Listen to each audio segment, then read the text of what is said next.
Serví como oficial en la Infantería de Marina de 2008 a 2017. Durante mi segundo despliegue en Afganistán, mi unidad y yo estábamos basados en el sur del país, en un lugar llamado provincia de Helmand. Gran parte de lo que hacíamos eran patrullas motorizadas, lo que implicaba que todo mi pelotón se apiñara en lo que llamábamos RMP. RMP significa resistente a minas y protegido contra emboscadas, y son básicamente estos grandes camiones blindados que se supone que son capaces de resistir explosiones y demás. Funcionaron bastante bien por un tiempo, pero el talibán encontró una solución fácil. Para contrarrestar nuestros vehículos más grandes, simplemente comenzaron a fabricar AEI más grandes. Para aquellos de ustedes que no hayan visto The Headlocker o alguna película similar, AEI significa artefactos explosivos improvisados, y tales armas eran la piedra angular del arsenal de nuestro enemigo tanto en Irak como en Afganistán. La cosa es que no era tan simple como hacer AEI más grandes, ya que los fabricantes de bombas del talibán solo tenían una cantidad limitada de recursos. Claro, podían poner todos sus huevos de alto explosivo en una sola canasta, por así decirlo, pero eso significaba que tenían menos para esparcir a lo largo de nuestras rutas de patrulla. Este era un gran problema para el talibán porque si descubríamos uno o dos de sus grandes AEI, podíamos garantizarnos al menos unos días sin tener que preocuparnos por otro. El arma secreta del talibán era su capacidad para colocar bombas en los lugares donde menos lo esperábamos. Pasaron suficiente tiempo luchando contra los británicos y los daneses para saber qué tipo de pistas buscábamos, e hicieron todo lo posible para subvertir nuestras expectativas a cada paso. Pero, de hecho, nosotros teníamos nuestra propia arma secreta, una que la mayoría de mi pelotón simplemente llamaba el Niño. En realidad, el Niño era probablemente mayor que la mayoría de los soldados rasos, simplemente tenía un aspecto muy inusual. No era muy alto, por lo que desde la distancia se le podía confundir fácilmente con un chico de entre 14 y 16 años, pero al acercarse, uno se daba cuenta por la barba incipiente y las patas de gallo alrededor de los ojos que tenía que ser mucho, mucho mayor. Eso, o tenía la ruta de reparto de periódicos más dura de todos los chicos de la historia. Al final, calculamos su edad entre los 18 y los 34 años, y después de mucho discutir, empezamos a hacer apuestas informales sobre su edad. Y, para colmo, cuando finalmente le preguntamos, nos dijo que no sabía cuándo había nacido.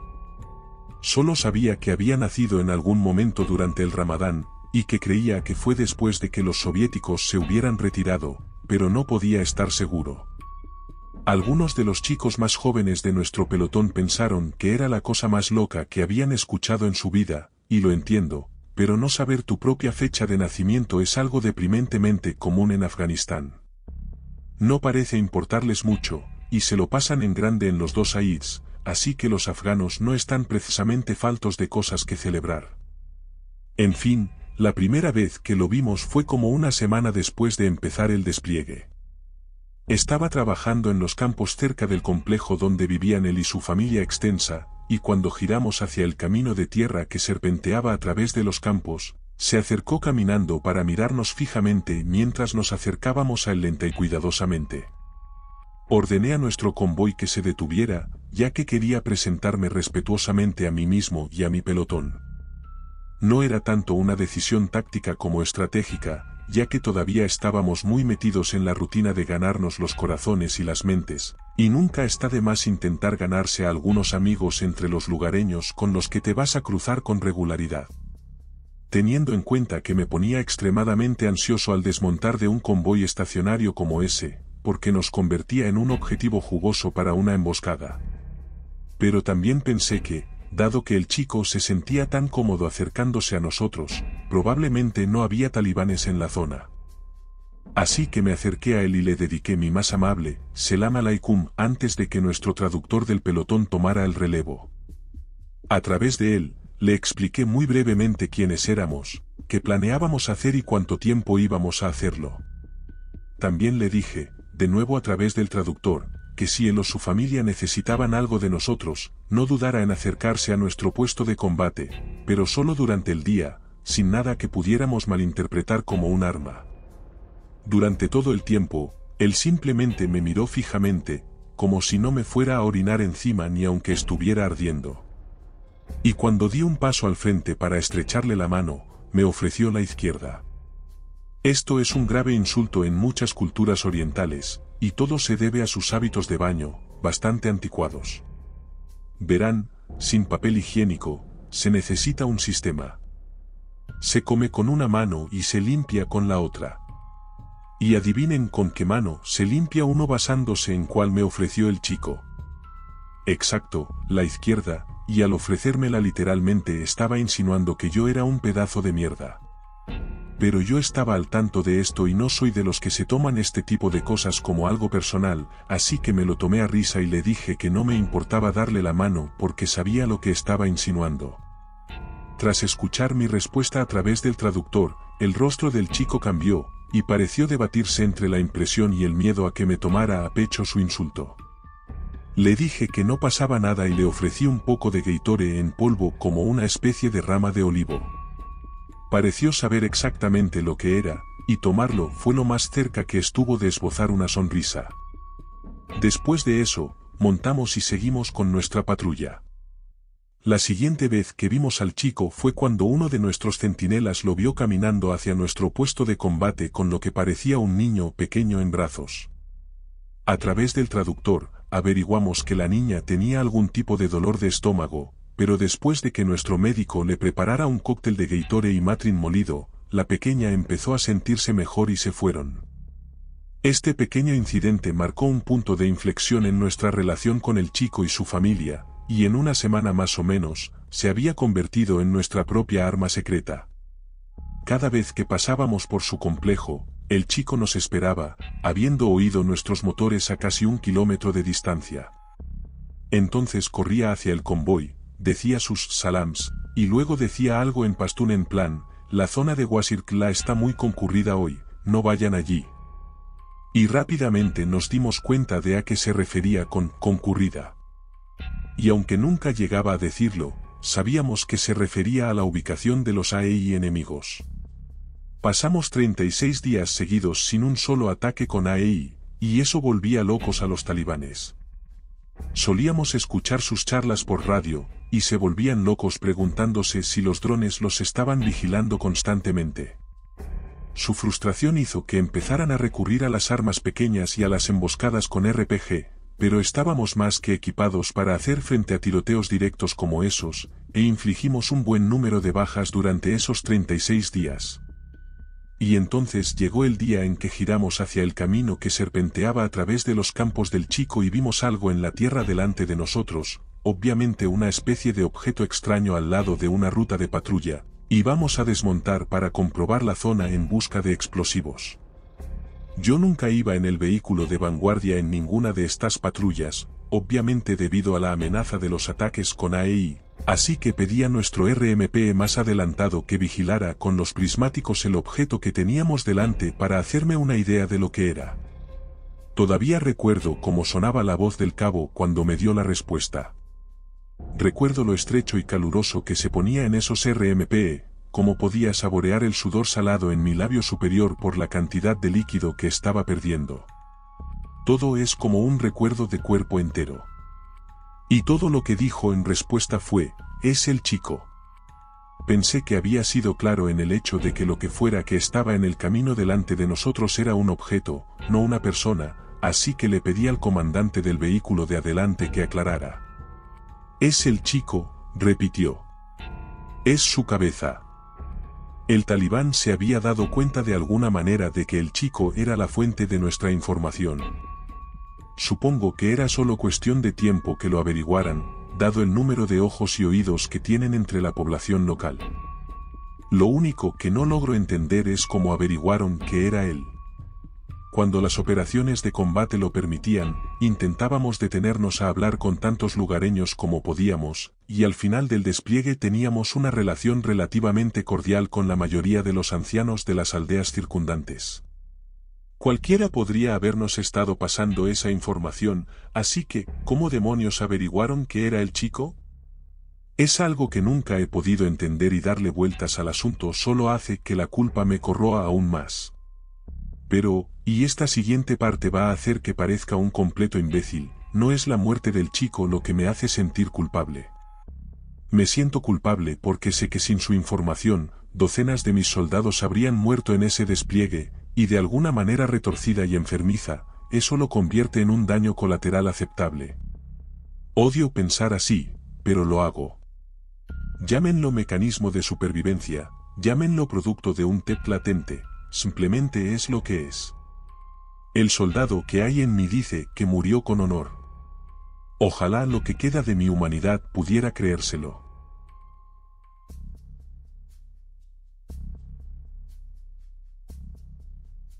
Estaba llegando al final de mi primer periodo de servicio en Irak, de noviembre de 2006 a agosto de 2007. Era julio, en una zona desconocida de la provincia de Diyala, al noroeste de Muqtadilla. Estábamos en un convoy con la policía iraquí, la mayor parte de nuestro pelotón estaba ocioso en los alrededores en nuestro M1151.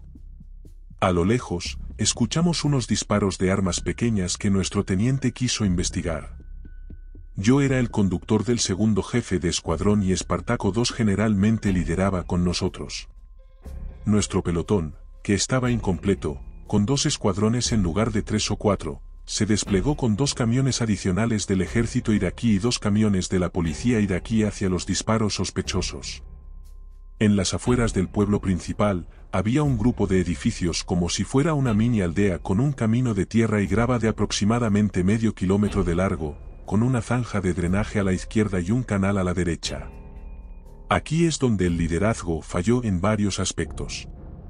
Primero, se solicitó reconocimiento aéreo con drones y estos estaban en camino, pero no esperamos a que llegaran para proceder.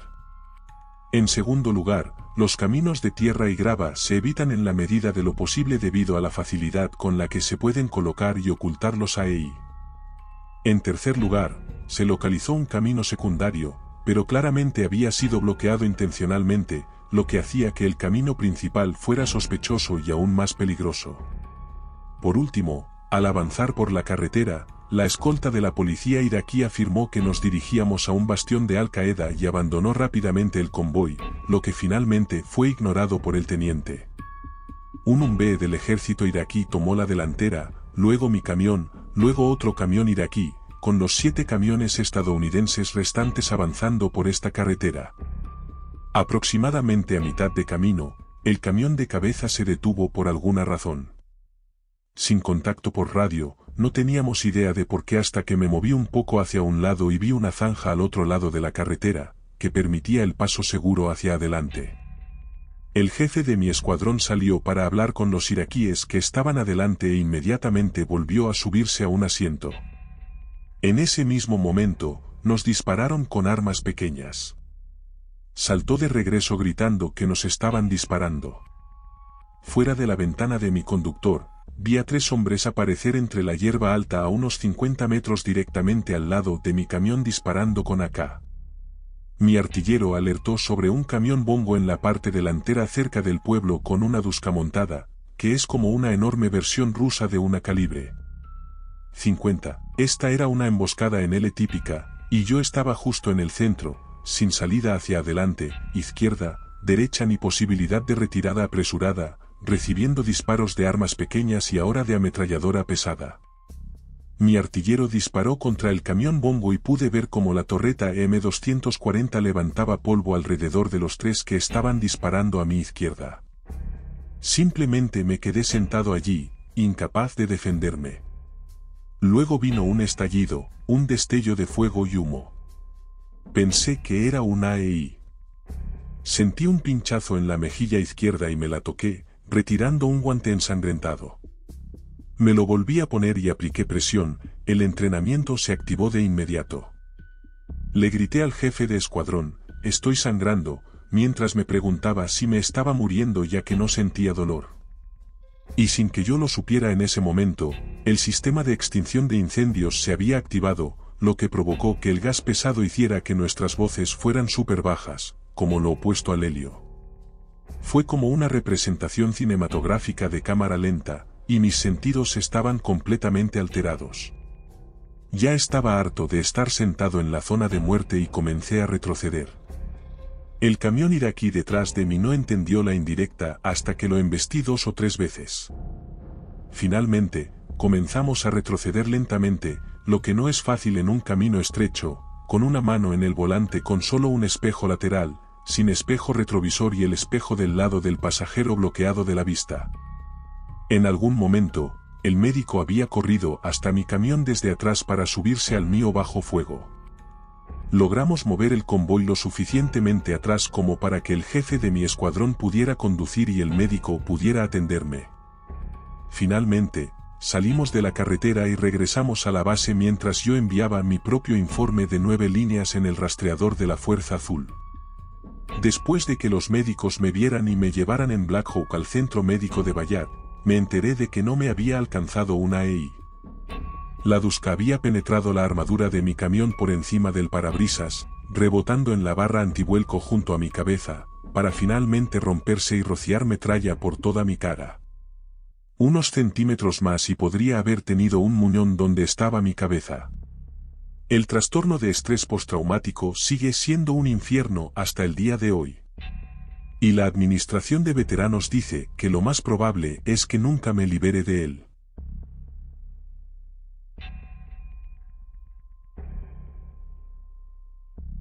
...2 de septiembre de 1944.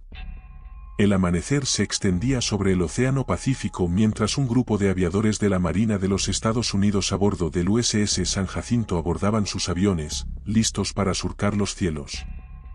Su base era uno de los tantos portaaviones estadounidenses que ahora salpicaban el Pacífico Oriental, y su destino era la pequeña isla de Chichijima. Ubicada a unos 800 kilómetros de la costa japonesa, las fuerzas imperiales habían establecido una pequeña base naval en Chichijima en 1914. Para septiembre de 1944, la isla se había convertido en su centro de comunicaciones principal para todo el frente del Pacífico. Esto significaba que el alto mando japonés consideraba crucial mantener una guarnición considerable en Chichijima, y para la época de Pearl Harbor, alrededor de 4.000 soldados y marineros japoneses llamaban hogar a la isla. Además, la guarnición militar de Chichijima contaba con una pequeña base de hidroaviones, una gran red de comunicaciones y varias unidades de cañoneras, cazasubmarinos y dragaminas. La guarnición también incluía un regimiento de artillería pesada, una defensa formidable contra los buques de guerra estadounidenses. Como era de esperar, la Marina de los Estados Unidos estaba ansiosa por eliminarla. En junio de 1944, la Marina de los Estados Unidos había rodeado Chichijima, y comenzó un feroz bombardeo aéreo. Aviones de guerra estadounidenses de todas las formas y tamaños atacaban y castigaban a los asediados ocupantes de la isla casi a diario. Pero los japoneses respondían con la misma fiereza. Una sofisticada red de baterías antiaéreas significaba que sus atacantes rara vez salían ilesos, y los pilotos que despegaron en la mañana del 2 de septiembre eran muy conscientes del peligro que enfrentaban. Su objetivo era la torre de radio de Chichijima, quizás la más crucial de todo el esfuerzo bélico japonés, pero los defensores no la entregarían fácilmente. Aproximadamente una hora después de iniciada la misión, con fuertes explosiones de artillería antiaérea a su alrededor, un piloto de la Marina apodado Piel se dio cuenta de que su avión había sido alcanzado. Estaba en llamas, recordó Piel más tarde.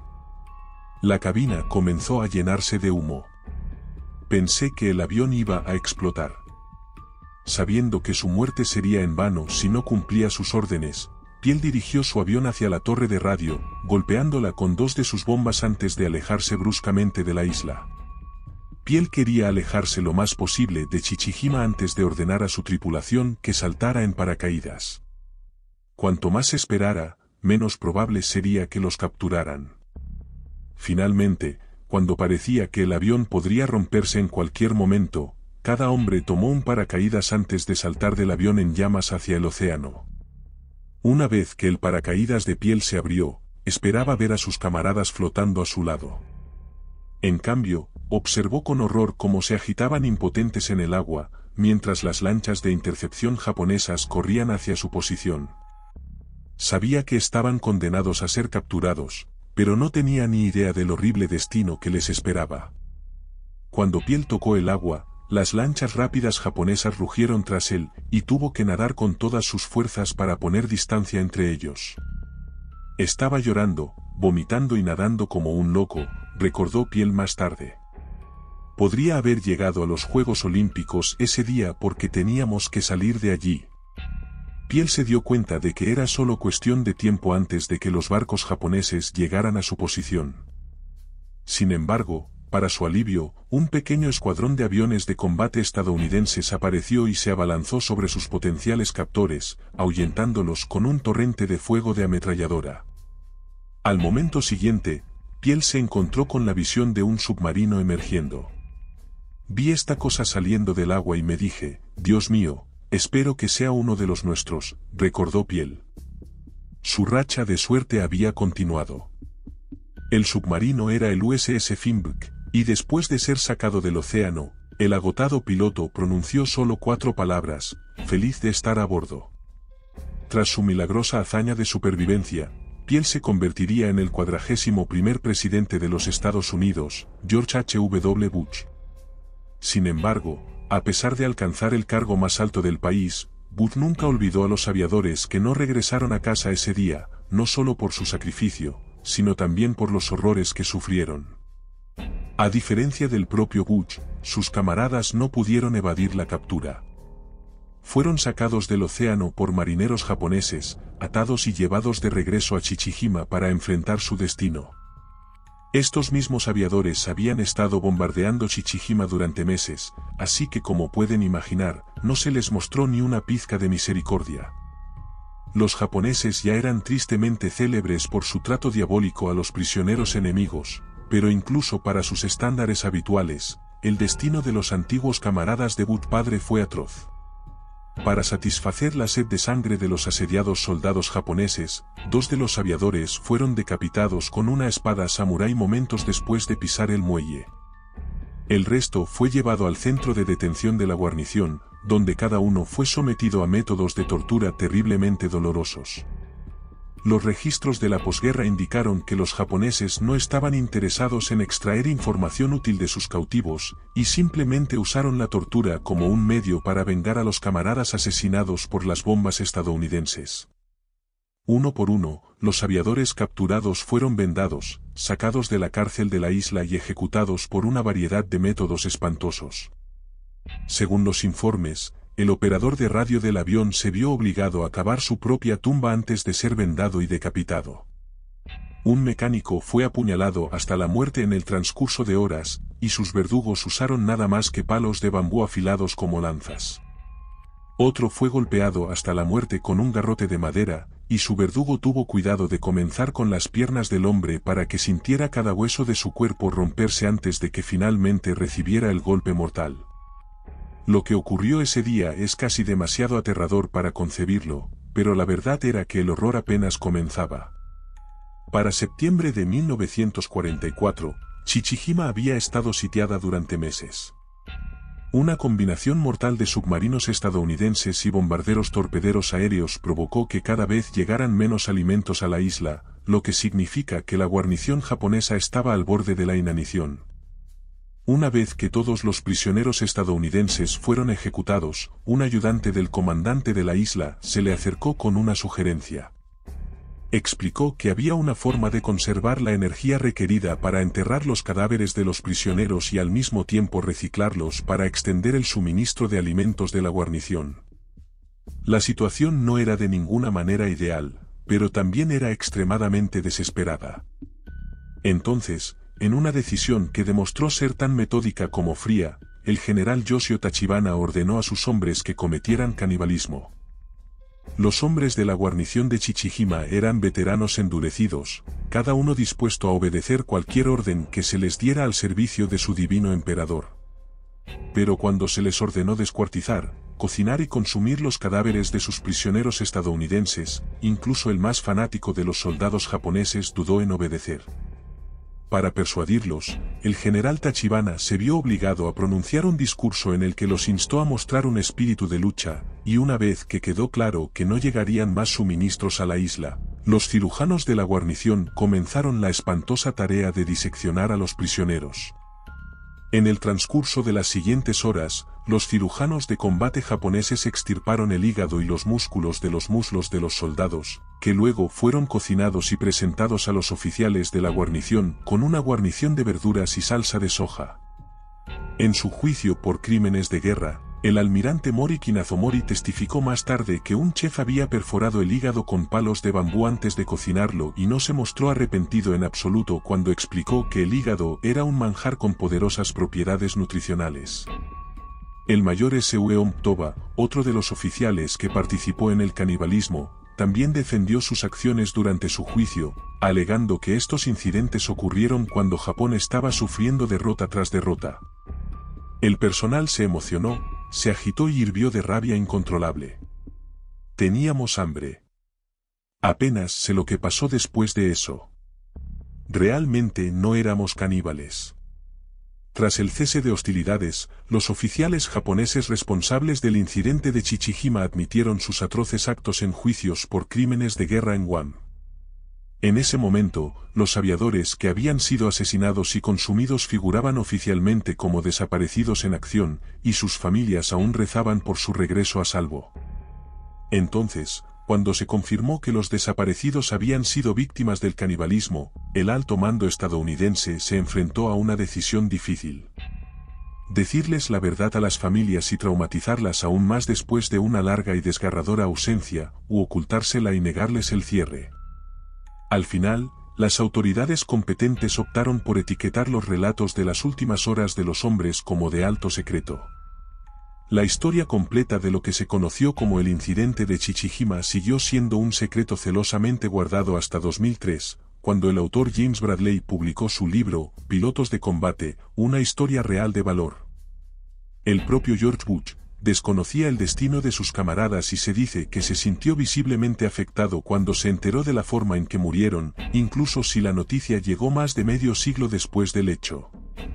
En una entrevista con la cadena de noticias CNN, realizada poco después de que la noticia se hiciera pública, el expresidente compartió sus pensamientos sobre el incidente. Me pregunto si podría haber hecho algo diferente, dijo antes de preguntar, ¿por qué yo? ¿Por qué soy bendecido? ¿Por qué sigo vivo? Es una pregunta que se hacen muchos sobrevivientes de eventos similarmente horribles que se preguntan por qué pudieron alejarse de una tragedia cuando tantos otros no lo hicieron.